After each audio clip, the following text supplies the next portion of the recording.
I was so hopeful that a mixed race woman married to a Jewish guy could be elected president of this country. And I think that it had nothing to do with policy. I think this was a referendum of cultural resentment in this country. Was it though? All right, well, as you just watched, Bakari Sellers, David Axelrod, who had clarity before the election, but seems to have lost that clarity after the election, Joy Reid, Sunny Hostin, they're all blaming Kamala Harris's loss on the character of the American electorate. And I think that's a big mistake. The studio hums with light banter, ceramic mugs, polite laughter, until Senator Rand Paul links Venezuela's economic collapse directly to socialism. Ana Navarro's posture snaps upright, eyes lock on Paul, and the room's easygoing pulse flips to emergency mode. A single sentence turns daytime chatter into a live broadcast powder keg. Scroll-happy viewers slam the brakes. What follows becomes a textbook battle between data and decibels. Paul drops inflation curves and refugee counts. Navarro fires back with raw emotion and personal ties to Miami's Venezuelan exile community. Studio tension skyrockets. Ratings do the same. Before we dive into the full story, comment where you're watching from, and if viral showdowns like this keep you glued to the screen, hit subscribe right now. More high-impact clashes are on the way. This is the second time that Democrats bet the House on white women.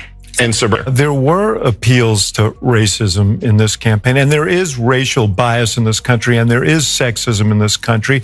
And anybody who thinks that that did not in any way impact on the outcome. I was so hopeful that a mixed race woman married to a Jewish guy could be elected president of this country. And I think that it had nothing to do with policy. I think this was a referendum of cultural resentment in this country.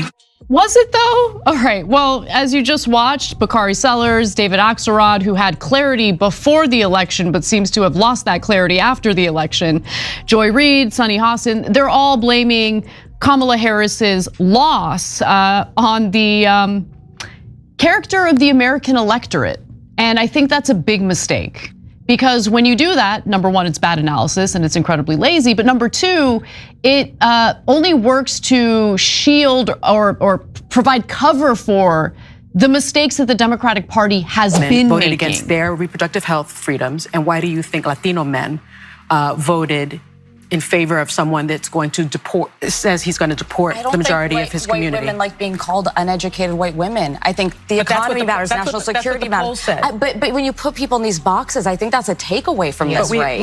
We have to look at the demographics. Also, I think it's worth noting that, you know, there are some red states that attempted to ban abortion or severely restrict abortion, but the people in those states voted in favor of ballot initiatives to legalize abortion, to reverse the negative impact of the reversal of Roe v. Wade. So saying that people are voting against their best interests kind of doesn't make sense when it comes to the reproductive rights issue, because what was Kamala Harris supposed to do? She was going, like, let's say she got elected. She would have come into office with a Senate controlled by Republicans. And I don't know, has it already been determined? Have Democrats lost the House?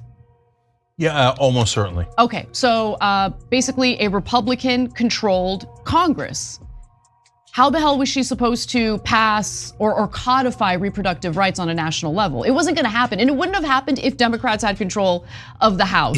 Paul sketches a rapid timeline. Oil boom, price controls, empty grocery shelves, mass exodus. IMF charts reveal million% hyperinflation. UN reports list protein shortages. Navarro insists corruption, not ideology, destroys Venezuela. Paul counters that unchecked state control invites corruption. The temperature rises as facts collide with lived trauma. Navarro leans on proximity. Neighbors carry memories of Caracas blackout nights and ration cards. She labels Republican warnings scare tactics. Paul widens the lens, comparing Venezuela's trajectory to Zimbabwe and Cuba. Centralized economies spark scarcity. Scarcity fuels strongmen. Archival breadline footage rolls. The audience leans in. Rand Paul senses the debate drifting into the comfort zone of cable news buzzwords, so he drags it back to spreadsheets. He taps the studio monitor and a multi-line graph appears. Venezuela's government spending as a share of GDP climbs like a cliff face. 28% in 2004, 46% by 2010, breaching 55% just before the currency implodes. A second line shows private investment sliding in perfect opposition, a seesaw of cause and effect. Paul lets the visual hang. No adjective can compete with that gradient. Ana Navarro counters by rerouting to US domestic politics. She warns the audience that Republicans wield the word socialism the way carnival barkers brandish rubber snakes, designed to spook anyone who favors public health care or tuition relief. Her tone paints a picture of grandmothers losing Social Security because someone in DC wants to stamp every safety net bill with a hammer and sickle.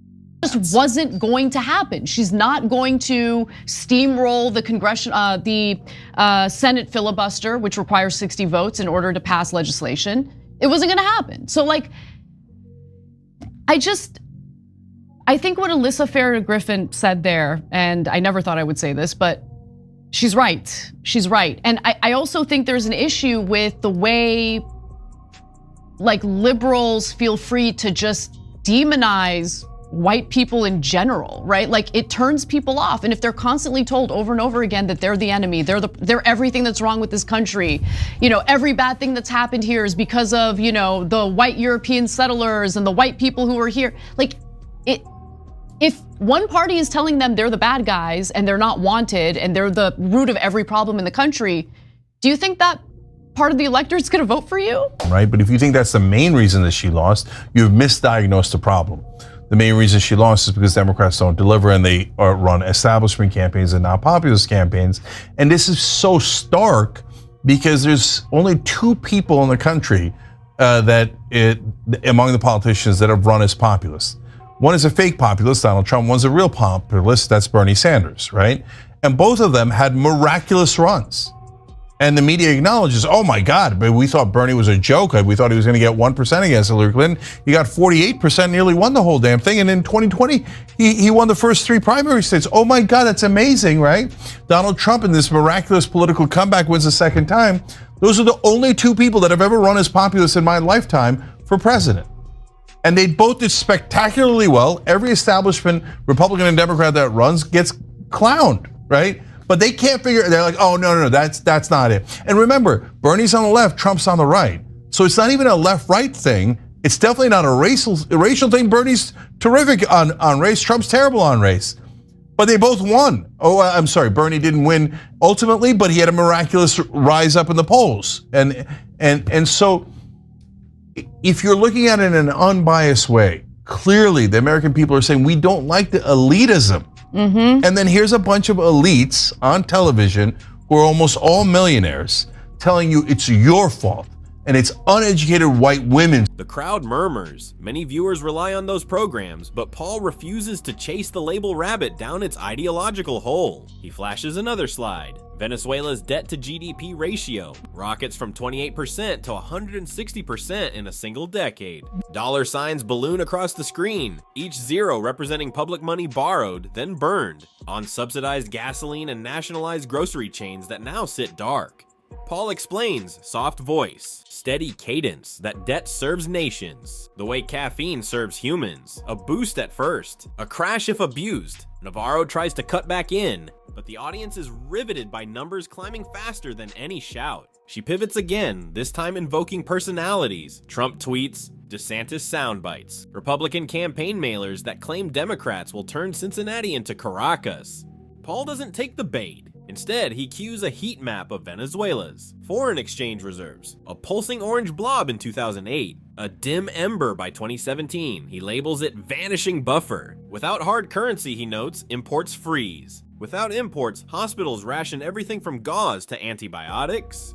A bar chart follows. National Hospital Supply Index, 100 points. In 2012, 12 points 5 years later. Paul lets the silence underline the math. Navarro raises her volume. insisting these slides ignore the human cost of US sanctions, of corporate greed, of bad men exploiting noble ideals. Paul nods once, acknowledging complexity, then adds, crime statistics, homicide rates, triple after price controls gut police budgets. Kidnapping rings fill the gap. He points out that when inflation devours wages, ethical boundaries blur faster than ink on devalued currency. Every pivot to moral outrage slams into a fresh wall of metrics, line charts, bar graphs, scatter plots, each calibrated to pull abstraction back to arithmetic. Okay, that leads to problem number 2, which is what Anna was talking about. If you keep insulting, by the way, not only some people, which they won't go free, but also the majority of people in this country. Do you think that's a good political strategy to say to 3/4 of the country that's white, you guys are the problem. It's your fault we lost. And it's your fault for being so uneducated. And like in the beginning, Sunny Hostin was talking about, black woman and with a Jewish husband. I had this, like, wait, are you saying that like Jewish people can't do well in this country in politics?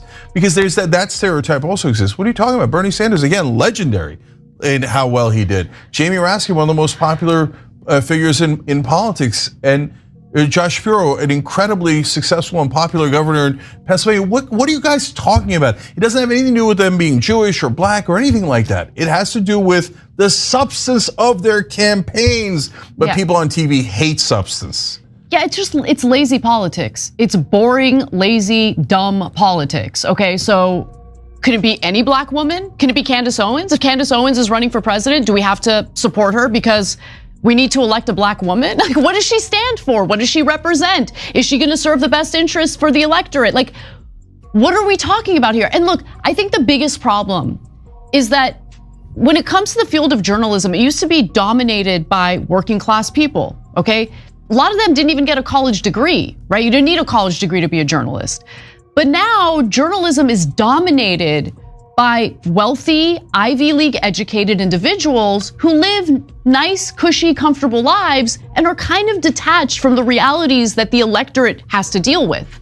And so when you're that comfortable, I'm just gonna keep it real, you're really less concerned about the policy and more concerned about like the optics, and like you treat politics like it's just a fun sports thing, right? Like, oh, I want my team to win, but you get to have these luxury beliefs, okay, where the content of the campaign doesn't really matter. What the candidate is promising to do for the American people doesn't really matter. It just makes you feel good to see a biracial woman with a Jewish husband in the White House, and that reigns supreme in your world. No, most people are worried about other things. Viewers at home notice the composure gap stretching like a rubber band.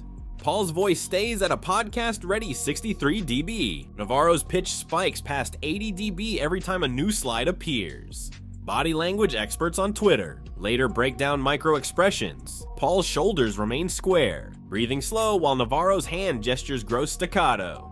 In real time, the audience intuits the subtext. Data feels like bedrock, volume like shifting sand. By the time the segment approaches the 10-minute mark, the scoreboard is invisible yet obvious. Chart 6, interruption 0, each attempt to relabel the debate capitalist cruelty, conservative fear-mongering meets an unblinking ledger of debt, deficits, and dwindling medical supplies. The exchange crystallizes a lesson that social media will soon meme to death. You can't outshout a spreadsheet.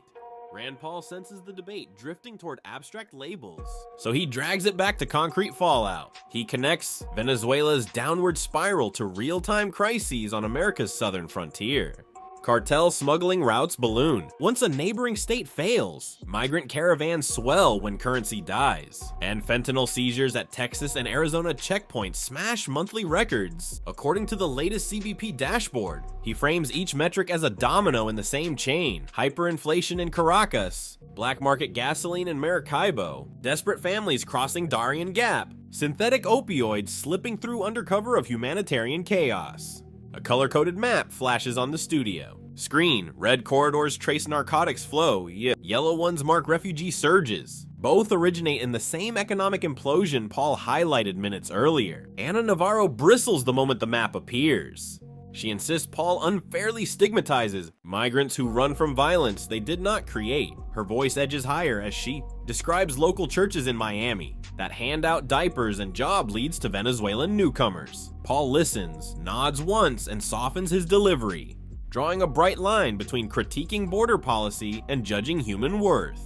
He praises grassroots aid networks, yet warns that goodwill strains when government logistics collapse. For every church pantry in Florida, he notes, a cartel stash house profits in Sonoras. And that duality is exactly why systemic fixes, not hashtags, must lead. Navarro interrupts before he completes the sentence. She leans forward, palms flat on the table, repeating that blaming socialism for cartel growth is a right-wing talking point. Paul stays motionless, fingers interlaced, waiting through her entire objection without flinching. When the silence finally opens, he resumes in the same measured cadence, citing DEA field reports that tie 61% of fentanyl interdictions in 2024 to routes controlled by Venezuelan syndicates that partner with Mexican operators. The statistic lights up the screen, impossible to wave away. Navarro cuts in again, once, twice, a third time.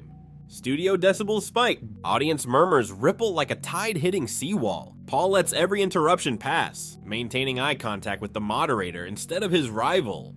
Viewers at home catch the body language. Divergence. One guest moves arms in quick arcs. The other sits still, absorbing each wave before speaking. After the third cutoff, Paul inhales, lowers his voice another notch, and delivers the phrase that becomes the clip's caption, meme text, and coffee mug's slogan, leadership demands hard choices, not hashtag empathy. The studio erupts, half applause, half audible gasp. Camera 3 zooms to Navarro's tightened jaw. Camera 2 snags audience members exchanging wide-eyed glances. Whoopi Goldberg lifts a cue card toward the control booth, unmistakable shorthand for roll commercial. But seconds remain on the clock, and Paul uses them with scalpel precision. He slides in 5 final words. Volume never replaces data integrity. The timing is surgical. Music for the break fires half a beat late, creating a micro gap that online editors later isolate as the perfect loop point for reaction GIFs. Inside the control room, producers scramble to balance audio levels. Navarro's mic pegs the meter at 88 dB while Paul stays at 64. Social media managers already clipped the exchange for instant upload to the show's official accounts. But fan pages move faster. By the time the detergent commercial ends, TikTok hosts are overlaying decibel graphs on the moment. Twitter users tag communication coaches. YouTube commentators prep volume versus validity breakdowns. In less than 3 minutes, an otherwise routine panel segment morphs into a masterclass on composure, evidence, and the peril of conflating passion with proof. The moment the studio feed fades to commercial, the clip fractures into 1,000 digital shards, each one racing across a different platform, each one accelerating the legend of a statesman's calm and a commentator's combust. After broadcast, a creator stitches the highlight, adding side-by-side decibel meters. Rand Paul's voice hovers at 63 dBs. Ana Navarro's spikes to 87 dB. The visualized calm slope versus Shout Mountain becomes a meme template within minutes. A lip-sync trend launches. Users reenact Navarro's crescendo, while another friend, dressed as Paul, silently lifts cue cards of IMF stats. Soundtrack? A heartbeat monitor that flatlines whenever Paul speaks. The hashtag VolumeV's validity pushes past 2 million views, outpacing dance challenges and pet clips for the evening slot. First verified. Journalist tweets, Rand Paul just served a masterclass in composure on The View. Hashtags or Rand Rising and VolumeV's validity trend regionally. By Zoro45, they are top 3 nationwide. Data scientist threads an audio frequency heat map. Engagement hits 120K likes overnight. Political strategist posts side-by-side polling that shows a 5-point credibility bump for Paul among swing state independents, sourced to Google. Trends interest spikes. A commentary channel drops calm loud Rand Paul versus Ana Navarro breakdown. It hits 750K views in 8 hours. Watch time peaking exactly at the moment Navarro interrupts the third time. Audio engineering channels slow the clip to half speed, overlaying sound level graphs. They frame it as Debate Dynamics 101. A speech coach uploads a 17-minute tutorial titled How Rand Paul Owns the Silence, garners 350K views by breakfast. Cartoon megaphones sprout over Navarro's mouth. Paul's frame features floating noise cancel icons. One creator renders Navarro as an erupting volcano. Paul as a chilled iceberg, captioned decibels don't melt data.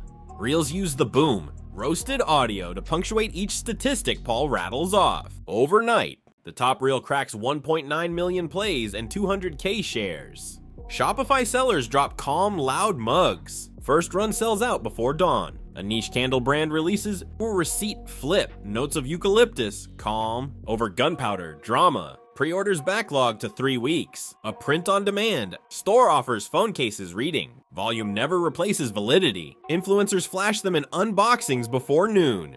Morning show roundups replay. The clip with Kyron's subtitles like "Composure wins." Even progressive analysts concede Paul's stat-first approach lands cleaner. Then successive cutoffs. By lunch, newsroom Slack channels circulate a memo. Let the guest finish or become the meme. Daytime producers update briefing packets. Build a 30-second uninterrupted window for guests. Prepare on-screen fact graphics to avoid blind stat ambushes. Monitor live social chatter for decibel critiques in real time. Senate fundraising emails feature GIFs of Paul's silent stare under the headline, "Facts Speak Louder." A centrist podcast calls the segment the most important 4 minutes of media literacy this quarter, booking both a communications professor and a meme page admin to unpack it. Brand strategists cite the clash and pitch decks. Consumers reward steadiness. Position your campaign like Rand, not like a runaway mic. Net effect. By the 48-hour mark, cumulative cross-platform views breach 50 million.